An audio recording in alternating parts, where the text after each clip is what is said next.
Hey, BookTube Sean here, and today I just want to do a quick catch up. I mentioned it in my Books in the Freezer readathon wrap up video that went up today. That I wanted to just do a catch up on what I've been reading, what I've gotten in, and anything else I need to catch you guys up on since the Books in the Freezer readathon started and kind of took over took over my content and my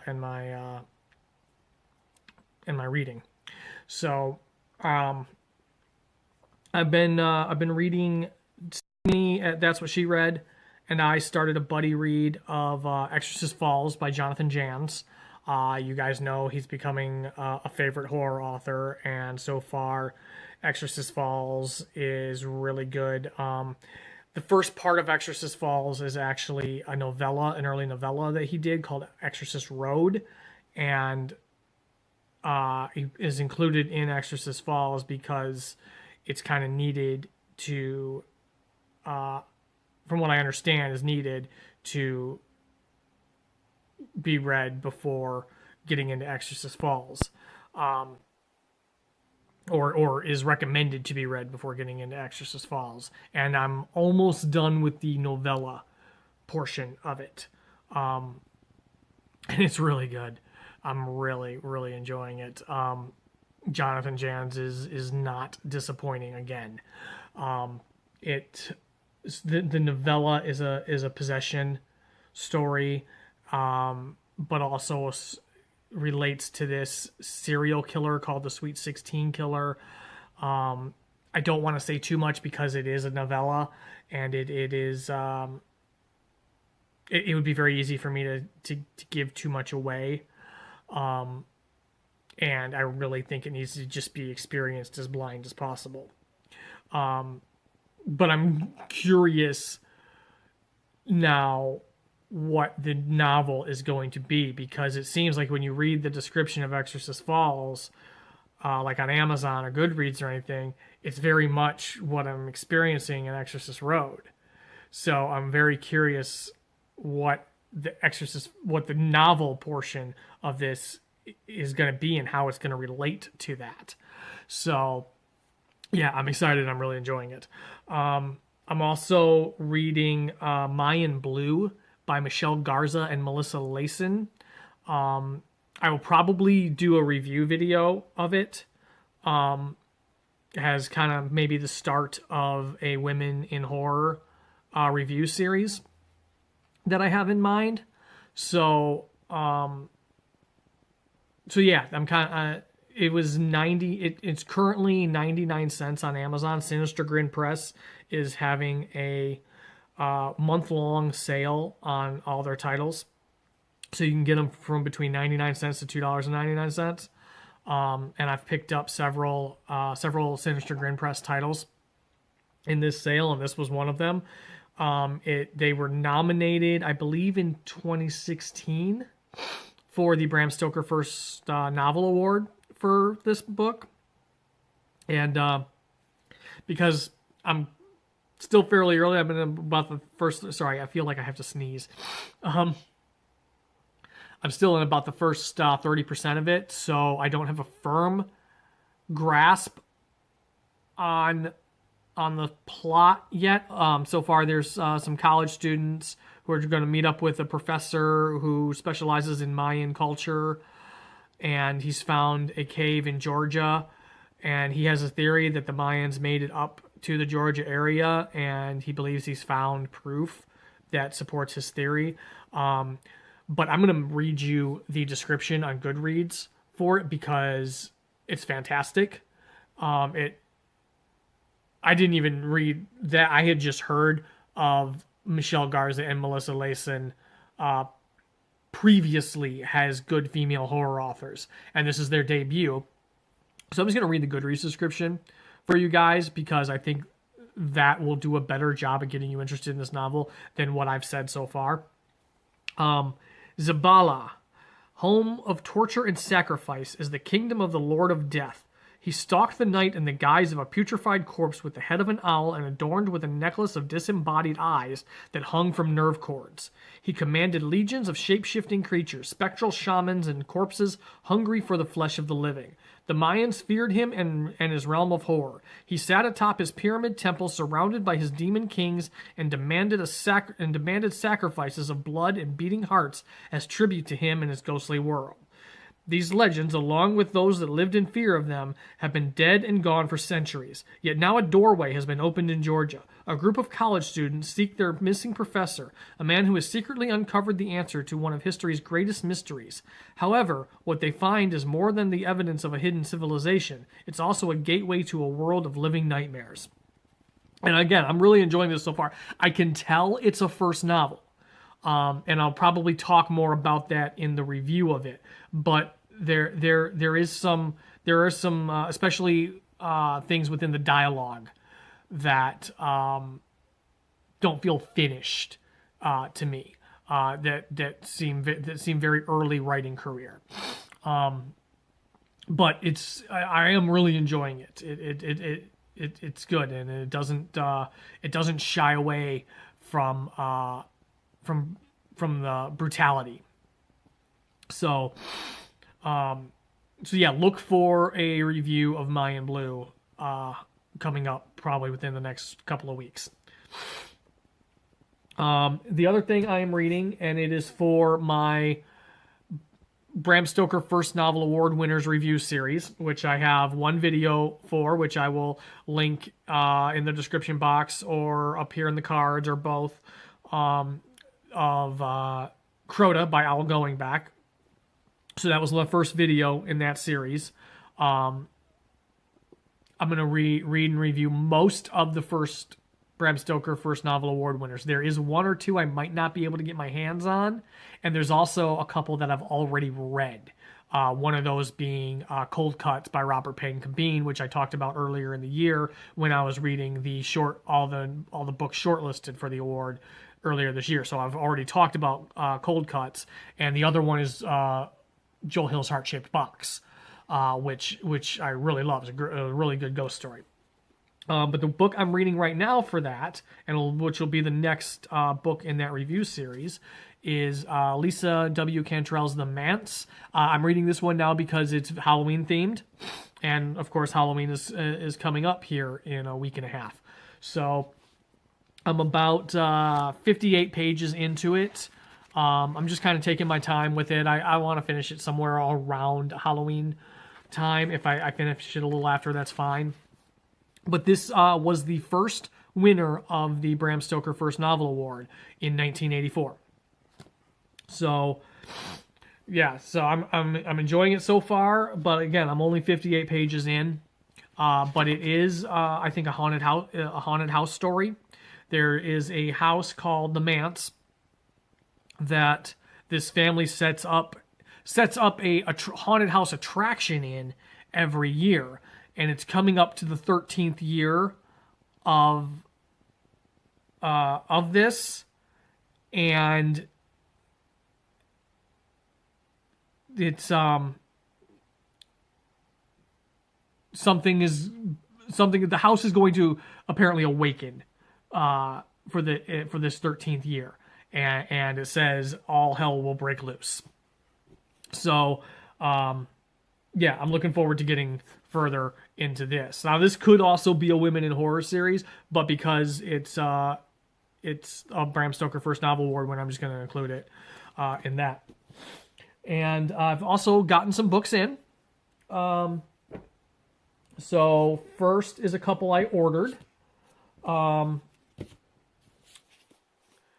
got my pre-order for John Scalzi's The Consuming Fire. This is the second book in his Interdependency series, which follows Collapsing Empire, which I loved, was one of my top reads last year. So I'm excited to continue that series. Probably going to be getting to this real soon. I also got 2 physical books in for my Bram Stoker First Novel Award winner series, and I actually just ordered another one. But I've got Lives of the Monster Dogs by Kirsten Banks, and this was the 1997 winner. And I'll just read the back real quick. After a century of cruel experimentation, genetically and biomechanically altered canines are produced by the followers of a 19th century Prussian surgeon. Possessing human intelligence, speaking human language, fitted with prosthetic hands and walking upright, the monster dogs are intended to be super soldiers. Rebelling against their masters, however, and plundering the isolated village in which they were raised, the now wealthy creatures make their way to New York, where they become reluctant celebrities. Unable to reproduce, doomed to watch their race become extinct, the highly cultured dogs want no more than to live in peace, little suspecting that the real tragedy of their brief existence is only now beginning.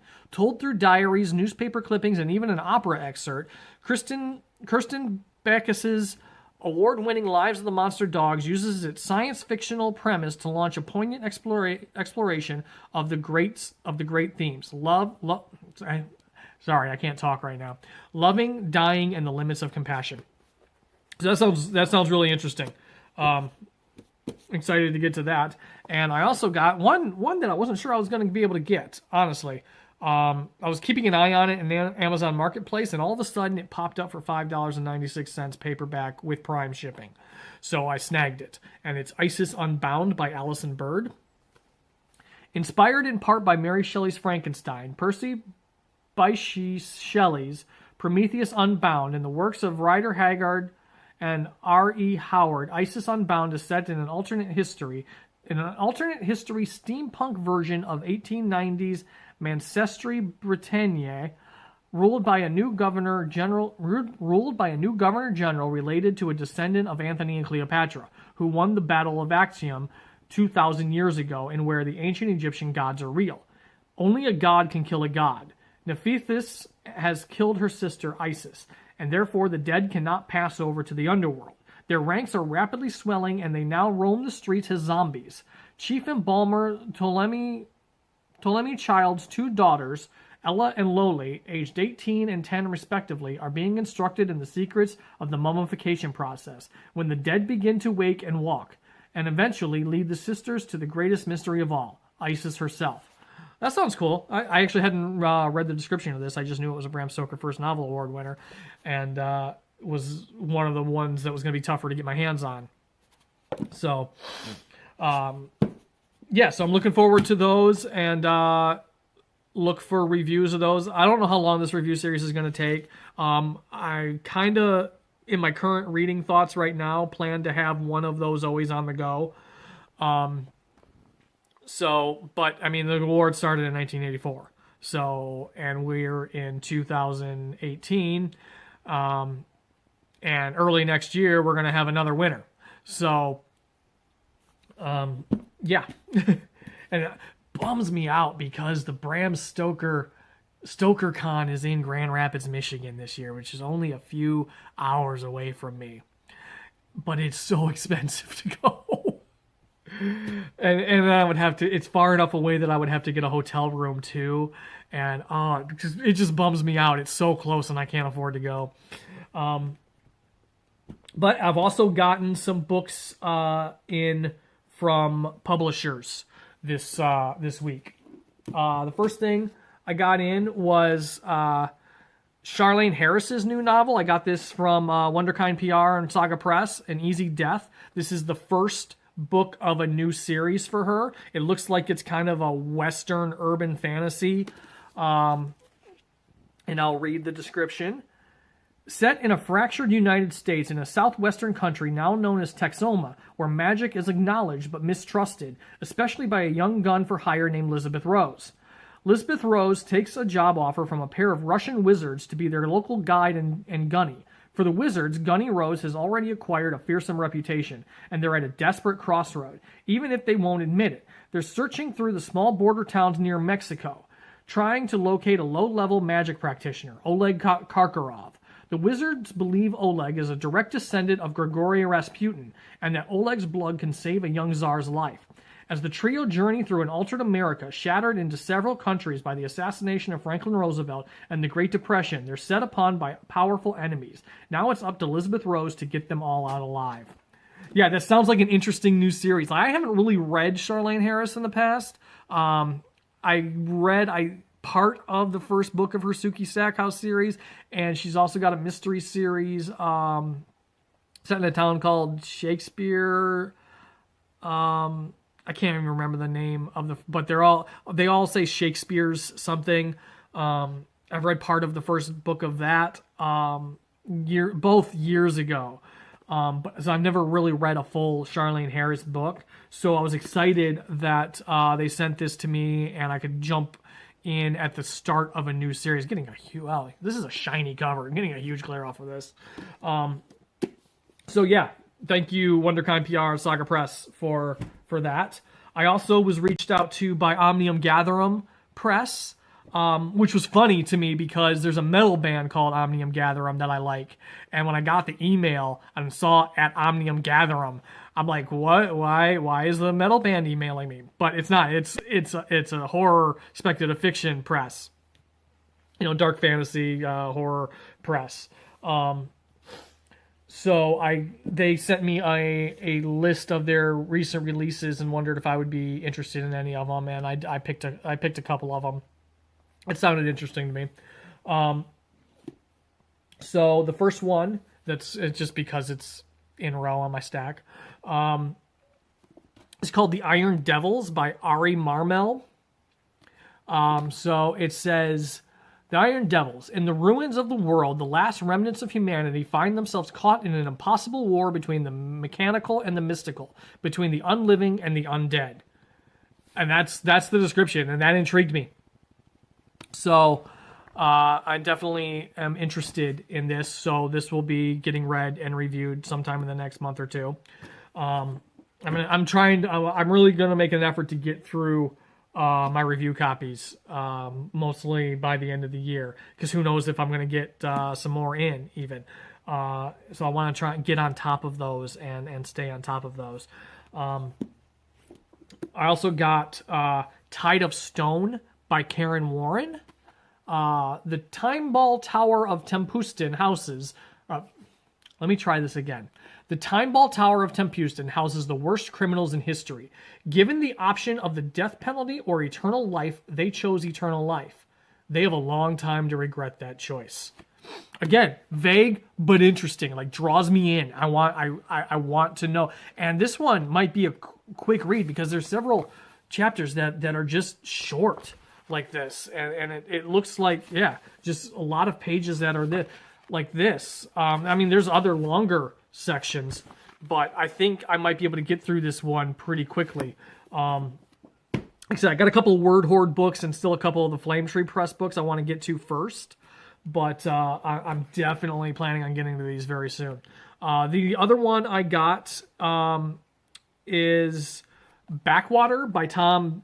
It looks like Deddy, but in the forward you find out it is pronounced Didi, so Tom Didi. Tom Didi won the Bram Stoker Award I want to say last year. Check my spreadsheet really quick. For his novel Haven. So there will be another Tom Didi novel getting reviewed on my channel sometime soon. I actually might want to read Haven before I read this. I'm not sure. But this apparently is 2 novellas, and I'll read the back as soon as I look this up. But, yeah, this was actually, when I saw that they had the new Tom Didi novel, that was the first one I was definitely interested in from their email. Real quick. And Omnium Gatherum Press is also the publisher of Cold Cuts, which was this year's first novel award winner. And again, a book I highly recommend everybody check out. I've described it as radioactive mutant penguins, and it was just so much fun. 2016 Haven, Tom Didi. So that'll be coming up on my channel too. Backwater. Tim Douglas returns to his hometown of Edgewater to bury his mother, wanting nothing more than to get back to his retirement in Arizona. A strange sequence of events compels him to attend his 40th high school reunion, where the past encroaches on the present, and Tim realizes that the ghosts of his youth must also be laid to rest. There's nothing like exploring an abandoned building to bring history back to life. Oh, okay. We get the descriptions of both novellas, because this is made up of 2 novellas. So this looks like it's going to be the description of the second novella. There's nothing like exploring an abandoned building to bring history back to life. So when Stan Pawlowski and his urban explorer friends learn that Edgewater's Grand Hotel is slated for demolition, they can't wait to get inside. None more than Stan, who has been raised on his grandmother's stories of the majestic building. The site of his parents' wedding, the site of his parents' wedding. What Stan doesn't know is the Grand holds its own memories, and history has a long reach. Sorry, there's some coloring on the back here that the white words went into, and it was hard to read them. But yeah, that sounds. Both those sound kind of interesting. I'm definitely looking forward to getting to this. I've heard really good things about Tom Deedy, and having been a previous Bram Stoker First Novel Award winner, I was definitely wanting to read and review this. So those will be coming up within the next couple of months. Like I said, I'm a little bit behind, but I'm going to be getting through them. My reading time is, I don't know what my reading time is going to be like this part of the year. I know my reading time is going to be shortened come the turn of the year. I just so we'll now get into some life updates, and something I'm thinking about for the channel. I just accepted an opportunity to direct the 39 Steps at one of my local theaters. I had mentioned it in a previous video because I mentioned it as something I read. It would have been probably around April or May. Because I considered putting in to direct it. Ultimately, I didn't. But the person who was chosen to direct it recently backed out. And I was approached asking if I would consider directing it.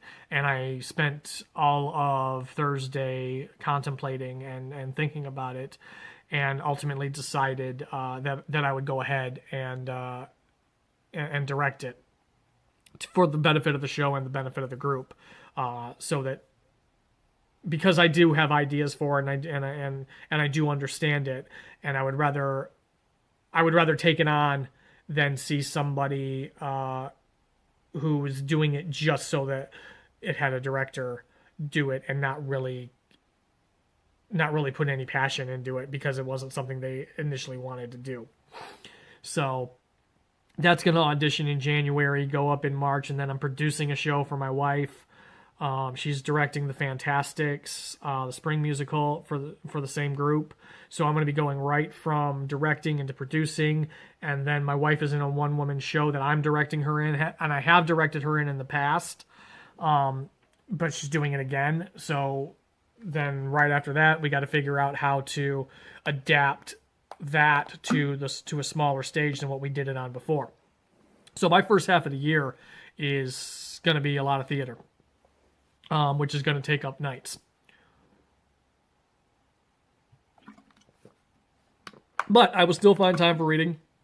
And, but also, sorry, throat's getting really dry. I've also been, there, I don't know why I just said that. I want to let you guys know, too, something I've been thinking about, and I actually was talking to Stephanie, That's What She Read about it a little bit today.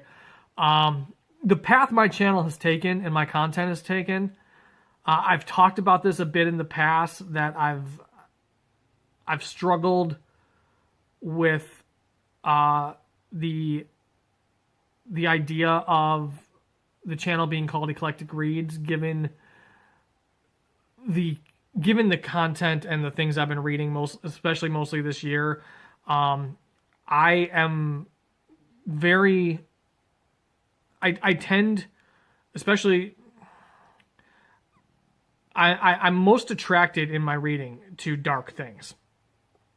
Even in the realm of literary fiction, I tend to favor darker themes in literary fiction. But probably 85-90% of my reading is horror, dark fantasy, speculative fiction, just things that are on the darker side of fiction. So, I am considering, I'm not 100% committed to it yet, but I will be making a decision soon, maybe even by the time you see this, I don't know, of a channel name change that represents more what I read and the darker side of things that I read than Eclectic Reads. I know I've talked about before. I've had the I've decided to go forth with the concept that I'm the eclectic and I read, but because this keeps coming up in my head, I think that maybe a channel name change might be appropriate. I still do read eclectically. It's just most of what I read falls into a certain, I don't even want to say genre, but a certain area, a certain side of fiction. And that's darker things, horror, speculative fiction, dark fantasy, even fantasy that I read that's not considered dark fantasy is darker themed. And it's not saying I won't still be reading lighter stuff and like cozy mysteries and that, but that stuff makes up less of my reading than horror and speculative fiction and dark fantasy.